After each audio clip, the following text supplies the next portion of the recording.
টলিউডের বহুল চর্চিত ও জনপ্রিয় জুটি যশ দাশগুপ্ত ও নুসরাত জাহান আবারও এসেছেন শিরোনামে, তবে এবার প্রেমের গুঞ্জনে নয়, বরং বিচ্ছেদের ইঙ্গিতে ভরপুর এক সামাজিক মাধ্যমের পদক্ষেপকে কেন্দ্র করে।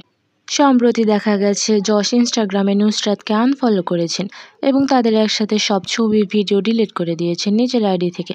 তবে নুসরাত এখনও আনফলো করেনি যশকে।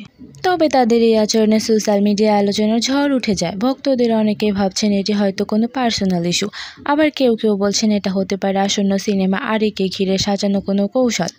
বাস্তব জীবনে দূরত্বের বার্তা দিয়ে যদি পর্দার গল্পকে আরও বাস্তব মনে হয়, এমন স্ট্র্যাটেজি আজকাল অনেকেই ব্যবহার করে থাকেন। তবে সম্পর্কের ইতিহাস ঘেঁটে দেখলে দেখা যায় নুসরাত ও যশ উভয়েরই দাম্পত্যের ভাঙন এসেছেন।